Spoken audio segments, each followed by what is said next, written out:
ನಮ್ಮ ಕರ್ತನಾದ ಯೇಸು ಕ್ರಿಸ್ತನಲ್ಲಿ ಪ್ರಿಯರಾದ ದೇವಜನರೇ, ನಮ್ಮ ಕರ್ತನಾದ ಯೇಸು ಕ್ರಿಸ್ತನ ಅತ್ಯಧಿಕವಾದ ಕೃಪೆಯೂ ಸಮಾಧಾನವು ತಮಗೂ ತಮ್ಮ ಕುಟುಂಬದ ಪ್ರಿಯರೆಲ್ಲರಿಗೂ ಹೆಚ್ಚೆಚ್ಚಾಗಿ ಉಂಟಾಗಲಿ. ಹೃದಯಂಗಮ ಮಾತೆನ್ನುವ ಮುಂಜಾನೆ ವಾಕ್ಯದಂತ ಸರಣಿಯಲ್ಲಿ ಈ ತಿಂಗಳು ನಾವು ಬಾಯ ಮಾತೆಂಬ ಶೀರ್ಷಿಕೆಯಲ್ಲಿ ದೇವರ ವಾಕ್ಯವನ್ನು ಧ್ಯಾನಿಸುತ್ತಿರುವಲ್ಲಿ ಈ ದಿನ ನಾವು ಧ್ಯಾನಿಸುವಂತ ದೇವರ ವಾಕ್ಯದ ಭಾಗ ವಿಮೋಚನ ಕಾಂಡ 15ನೇ ಅಧ್ಯಾಯ 24-25ನೇ ವಚನ. ವಿಮೋಚನ ಕಾಂಡ 15, 24, 25, 25ನೇ ವಚನದ ಮೊದಲನೇ ಭಾಗ. ದೇವರ ವಾಕ್ಯ ಹೀಗೆ ಹೇಳ್ತದೆ: ಜನರು ನಾವೇನು ಕುಡಿಯಬೇಕೆಂದು ಮೋಶೆಯ ಮೇಲೆ ಗುಣಗುಟ್ಟುತ್ತಿರಲು ಮೋಶೆಯು ಯೆಹೋವನನ್ನು ಪ್ರಾರ್ಥಿಸಿದನು. ಆಗ ಯೆಹೋವನು ಅವನಿಗೆ ಒಂದು ಗಿಡವನ್ನು ತೋರಿಸಿದನು. ಅದನ್ನು ಆ ನೀರಿನಲ್ಲಿ ಹಾಕಿದಾಗ ನೀರು ಸಿಹಿಯಾಯಿತು. ಈ ವಾಕ್ಯವನ್ನು ಗ್ರಹಿಸೋದಕ್ಕೆ ನಾವು ಶಕ್ತರಾಗುವಂತೆ ದೇವರು ತಾನೇ ತನ್ನ ಆತ್ಮನ ಮೂಲಕ ಈ ಸಂಗತಿಗಳನ್ನ ನಮಗೆ ಹೆಚ್ಚಾಗಿ ಪ್ರಕಟಿಸಲು. ಕರ್ತನಲ್ಲಿ ಪ್ರೀತಿಯುಳ್ಳ ದೇವ ಜನರ, ಈ ಒಂದು ಸಂಭವ ಎಲ್ಲರಿಗೂ ಬಹಳ ಪರಿಚಯ ಇರುವಂತ ಒಂದು ಸಂಭವ. ಇಸ್ರಾಯೇಲರು ಐಗುಪ್ತ ದೇಶವನ್ನ ಬಿಟ್ಟು ಕೆಂಪು ಸಮುದ್ರವನ್ನ ದಾಟಿ ಶೂರಿನ ಅರಣ್ಯದೊಳಗೆ 3 ದಿನ ನಡೆದಿದ್ದಾರೆ. ಅವರೆಲ್ಲ ದಣಿದಿದ್ದಾರೆ. ಅವರಿಗೆ ಕುಡಿಲಿಕ್ಕೆ ನೀರು ಸಿಕ್ಕಲಿಲ್ಲ. ಅವರೊಂದು ಸ್ಥಳವನ್ನ ಈಗ ತಲುಪಿದ್ದಾರೆ. ಅಲ್ಲಿ ಅವರಿಗೆ ನೀರು ಕಾಣ್ತದೆ. ಜನರು ಆತುರವಾಗಿ ಹೋಗಿ ನೀರನ್ನ ಕುಡಿಯಬೇಕೆಂಬುದಾಗಿ ಪ್ರಯತ್ನಿಸಿದಾಗ ಆ ನೀರಿನ ರುಚಿ ಕಹಿ. ಕೂಡಲೇ ಅವರಿಗೆ ಬೇಸರಿಕೆಯಾಗಿ 24ನೇ ವಚನ ಹೇಳ್ತದೆ: ಜನರು ನಾವೇನು ಕುಡಿಯಬೇಕೆಂದು ಮೋಶೆ ಮೇಲೆ ಗುಣಗುಟ್ಟುತ್ತಿರಲು. ಸರ್ವ ಸಮೂಹವೇ ಈಗ ಮೋಶೆಯ ವಿರುದ್ಧವಾಗಿ ಗುಣಗುಡ್ತಾ ಇದೆ. ನಮಗೆಲ್ಲ ಅರ್ಥವಾಗಲಿ, ಆ ಜನರೆಲ್ಲರಿಗೂ ಬಾಯಾರಿಕೆ ಆಗಿದ್ದಾರೆ. ಅವರಿಗೆ ನಾಯಕತ್ವವನ್ನ ನೀಡುತ್ತಾ ಮುಂದೆ ನಡೀತಿರುವಂತ ಮೋಶೆಗೂ ನೀರಡಿಕೆ ಆಗಿದೆ. ಅವನು 80ರ ವಯಸ್ಸನ್ನ ದಾಟಿದ್ದಾನೆ. ಅವನಿಗೂ ನೀರಡಿಕೆ ಆಗಿದೆ. ಒಂದು ವೇಳೆ ಅವನು ಸಹ ನೀರನ್ನು ಕುಡಿದಿದ್ರೆ ಅವನಿಗೂ ಅದು ಕಹಿಯಾಗಿದೆ. ಇಸ್ರಾಯೇಲರ ಸರ್ವ ಸಮೂಹ ನೀರಿನ ರುಚಿ ಕಹಿಯಾದದಕ್ಕೆ, ಅವರಿಗೆ ತೃಪ್ತಿ ಆಗದೆ ಇದ್ದದಕ್ಕೆ ಅವರು ಗುಟ್ಟುತ್ತಿದ್ದಾರೆ. ಆದರೆ ಅದೇ ಮಾರ್ಗಾಯಾಸ, ಅದೇ ನೀರಡಿಕೆಯಿಂದ ಬಾಧೆ ಪಡೆದುವಂತ ಮೋಶೆಯು ಈತನು ಗುಣಗುಟ್ಟಲಿಲ್ಲ.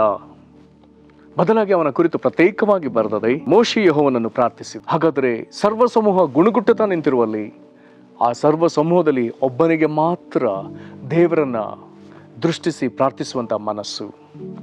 ಕರ್ತನಲ್ಲಿ ಪ್ರೀತಿಯುಳ್ಳ ದೇವ ಜನರೇ, ಇದು ನಮಗಿದೊಂದು ದೊಡ್ಡ ಪಾಠ. ನಮ್ಮ ಮನೆಗಳಲ್ಲಿ, ನಮ್ಮ ಕುಟುಂಬಗಳಲ್ಲಿ, ಅಥವಾ ನಮ್ಮ ಸಭೆಗಳಲ್ಲಿ, ಅಥವಾ ನಮ್ಮ ಪಟ್ಟಣದಲ್ಲಿ ಎಷ್ಟೋ ಸಂಭವಗಳು ನಡೆಯುವಾಗ, ಸರ್ವ ಸಮೂಹವೇ ಒಂದು ರೀತಿ ಮಾತನಾಡುವಾಗ, ನೀನು ದೇವರನ್ನು ಪ್ರತಿನಿಧಿಸಿದ ದೇವರ ಮಗುವಾಗಿ ಮೋಶೆ ಸ್ಥಾನದಲ್ಲಿ ನಿಲ್ಲುವುದಾದರೆ ಗುಣಗುಟ್ಟುವುದು ನಿನ್ನ ಕೆಲಸ ಅಲ್ಲ. ನಿನ್ನ ಕುಟುಂಬದೊಳಗೆ ಗುಣಗುಟ್ಟುವುದು ನಿನ್ನ ಕೆಲಸ ಅಲ್ಲ. ಕುಟುಂಬದ ಮಿಕ್ಕ ಸದಸ್ಯರು ಗುಣಗುಟ್ಟುತ್ತಿರುವಾಗ ನೀನು ಗುಣಗುಟ್ಟುವವನಲ್ಲ. ಸಭೆಯೊಳಗೆ ಎಲ್ಲರೂ ಗುಣಗುಟ್ಟುತ್ತಿರುವಾಗ ನೀನು ಗುಣಗುಟ್ಟುವವನಲ್ಲ. ಪಟ್ಟಣದಲ್ಲಿ ನಡೆಯುವ ಕಾರ್ಯಗಳಿಗಾಗಿ ಎಲ್ಲರೂ ಗುಣಗುಟ್ಟುವಾಗ ನೀನು ಗುಣಗುಟ್ಟುವವನಲ್ಲ. ದೇಶದ ಕಾರ್ಯಗಳನ್ನು ಕಂಡು ಜನರೆಲ್ಲರೂ ಗುಣಗುಟ್ಟುವಾಗ ನೀನು ಗುಣಗುಟ್ಟುವವನಲ್ಲ. ಬದಲಾಗಿ, ಹಾಗಾದರೆ ನೀನು ಯಾರು? ನಿನ್ನ ಕುಟುಂಬದೊಳಗೆ ನೀನು ಪ್ರಾರ್ಥಿಸುವವನು. ನಿನ್ನ ಪಟ್ಟಣದೊಳಗೆ ನೀನು ದೇವರನ್ನ ಉದ್ದೇಶಿಸಿ ಪ್ರಾರ್ಥಿಸುವವನು. ನಿನ್ನ ದೇಶದೊಳಗೆ ನೀನು ದೇಶದ ಸಮಸ್ಯೆಗಳಿಗಾಗಿ ಪ್ರಾರ್ಥಿಸುವವನು. ಹಾಗಾದರೆ ದೇವರು ಮುಂದೆ ಯಾರೊಂದಿಗೆ ಆತನು ತನ್ನ ಸಂಪರ್ಕವನ್ನು ಸಾಧಿಸ್ತಾನೆ? ಮುಂದಿನ ವಾಕ್ಯ ಭಾಗವನ್ನು ಓದಿದರೆ ಅಲ್ಲಿ ನಮಗೆ ಅರ್ಥವಾಗ್ತದೆ: ಆಗ ಯೆಹೋವನು ಅವನಿಗೆ, ಅವರಿಗೆ ಎಂಬುದಾಗಿ ಬರೆದೆ, ಅವನಿಗೆ. ಹಾಗಾದ್ರೆ ಯಾಕೆ ಅವನಿಗೆ? ಒಬ್ಬ ಮನುಷ್ಯನ ಕುರಿತು ಬರೆಯುವುದಾದ್ರೆ ಯಾಕೆ ಅವನು? ಹಾಗಾದ್ರೆ ಅವರು ಎಂಬುದಾಗಿ ಹೇಳುವುದಾದ್ರೆ ಅವರೆಲ್ಲರೂ ಗುಣಗುಟ್ಟಿದವರು. ಅವನು ಎಂಬುದಾಗಿ ಹೇಳುವಾಗ ಅವನು ಮಾತ್ರ ಪ್ರಾರ್ಥಿಸಿದವನು. ಆಗ ಪ್ರಾರ್ಥಿಸಿದ ಇವನ ಕುರಿತಾಗಿ ಬರೆದದೆ: ಆಗ ಯೆಹೋವನು ಅವನಿಗೆ ಒಂದು ಗಿಡವನ್ನು ತೋರಿಸಿದನು. ಒಂದು ಗಿಡವನ್ನು ತೋರಿಸಿದನು.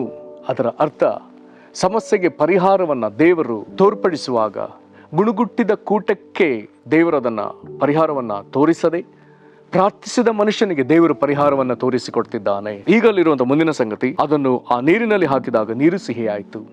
ಹಾಗಾದರೆ ದೇವರು ಮೋಶೆಗೆ ಯಾವ ಗಿಡವನ್ನು ತೋರಿಸಿದ್ನೋ ಆ ಗಿಡವನ್ನ ಆ ನೀರಿನಲ್ಲಿ ಹಾಕಿದಾಗ ನೀರಿನ ಸ್ಥಿತಿ ಬದಲಾಯಿತು. ಇಲ್ಲಿರುವಂತಹ ಒಂದು ಒಳ್ಳೆಯ ಸಂಗತಿ, ಗುಣಗುಟ್ಟುವವರನ್ನ ದೇವರು ಇಲ್ಲಿ ಕೂಡಲೇ ಶಿಕ್ಷಿಸದೆ, ಗುಣಗುಟ್ಟುವವರ ಸಂಖ್ಯೆಯೇ ಅಧಿಕ, ಪ್ರಾರ್ಥಿಸುವ ಮನುಷ್ಯನ ಸಂಖ್ಯೆ ಒಂದೇ. ಒಂದು ವೇಳೆ ಅಲ್ಲಿ 25-30 ಲಕ್ಷ ಜನ ಇರುವುದಾದರೆ ಎಲ್ಲರೂ ಗುಣಗುಟ್ಟುವಾಗ ಮೋಶೆಯೊಬ್ಬನೇ ನಿಂತು ಪ್ರಾರ್ಥಿಸಿದ್ದಾನೆ. ಆದರೆ ದೇವರಿಗೆ ಯಾವುದನ್ನ ಅಧಿಕವಾಗಿ ಭಾಗದಲ್ಲಿ ಲೆಕ್ಕಕ್ಕೆ ತೆಗೆದುಕೊಳ್ತಿದ್ದಾನೆ ಎಂಬುದನ್ನು ಗಮನಿಸುವಾಗ, ಇಷ್ಟು ಜನ ಗುಣಗಾಡಿದ್ರು, 25-30 ಲಕ್ಷ ಜನ ಗುಣಗಾಡಿದ್ರು, ಒಬ್ಬ ಮನುಷ್ಯನ ಪ್ರಾರ್ಥನೆಯನ್ನು ದೇವರು ಲೆಕ್ಕಕ್ಕೆ ತೆಗೆದುಕೊಂಡು ಇವನಿಗೆ ಪರಿಹಾರವನ್ನು ತೋರಿಸಿ, ಇವನು ಅಲ್ಲಿ ಆ ಪರಿಹಾರಕ್ಕಾಗಿ ಕ್ರಿಯಾಶೀಲನಾದಾಗ ಇವನೊಬ್ಬನ ನಿಮಿತ್ತ ಮಿಕ್ಕೆಲ್ಲಾ ಜನರಿಗೆ ತಿರುಗಿ ಉಪಶಮನವು, ನೀರಡಿಕೆ ದಮನವಾಗುವಂತೆ, ದೇವರು ಅವರ ಬಾಯಾರಿಕೆ ನೀಗುವಂತೆ ಅವರೆಲ್ಲರಿಗಾಗಿ ದೇವರು ಮರಗಿದ್ದಾನೆ. ಪ್ರೇರೆ, ಗುಣಗುಟ್ಟುವವರು ದೇವರ ಕೋಪವನ್ನು ಎಳಕೊಳ್ಳುವ ಸಂದರ್ಭದಲ್ಲಿ ನೀನು ಪ್ರಾರ್ಥಿಸುವವನಾಗಿದ್ದರೆ ದೇವರು ನಿನಗೆ ಪರಿಹಾರವನ್ನು ಸೂಚಿಸ್ತಾನೆ. ನಿನ್ನ ನಿಮಿತ್ತ, ನಿನ್ನ ಪ್ರಾರ್ಥನೆಯೇ ದೇವರು ಹೆಚ್ಚಾಗಿ ಪರಿಗಣಿಸುವುದರಿಂದ ಬಾಧೆಪಡುವಂಥ ಇತರರಿಗೂ ನಿನ್ನ ನಿಮಿತ್ತವಾಗಿ ಪರಿಹಾರ ಸಿಕ್ಕುವಂತ ದೇವರು ಕಾರ್ಯ ಮಾಡ್ತಾನೆ. ಹಾಗಾದರೆ ನೀನು ಯಾವ ಗುಂಪಿಗೆ ಸೇರಬೇಕು? ನಿನ್ನ ಬಾಯ ಮಾತು ಅದು ಗುಣಗುಟ್ಟುವಿಗೆ ಮಾತಾಗಿರ್ಬೇಕು, ಅಥವಾ ಎಲ್ಲ ವಿಪರೀತ ಪರಿಸ್ಥಿತಿಗಳಲ್ಲಿ ನೀನು ದೇವರ ಪಕ್ಷ ವಹಿಸಿ ನೀನು ಅವರೆಲ್ಲರಿಗಾಗಿ ಪ್ರಾರ್ಥಿಸುವವನು ಆಗಿರಬೇಕು. ನಿನ್ನ ಬಾಯಿಯಲ್ಲಿ ಗುಣಗುಟ್ಟುವಿಕೆ ಇರಲಿಯೋ ಅಥವಾ ನಿನ್ನ ಬಾಯಿಯೊಳಗೆ ಪ್ರಾರ್ಥನೆ ಇರಲು ನೀನು ಪ್ರಾರ್ಥಿಸುವ ಮನುಷ್ಯನಾಗಿರುವುದಾದ್ರೆ ಅದು ನಿನಗೂ ಒಳಿತು, ನಿನ್ನನ್ನು ಅವಲಂಬಿಸಿರುವಂಥ ಜನರಿಗೂ ಅದು ಒಳಿತು. ನಮ್ಮನ್ನು ಒಪ್ಪಿಸಿಕೊಟ್ಟು ಪ್ರಾರ್ಥನೆ ಮಾಡೋಣ.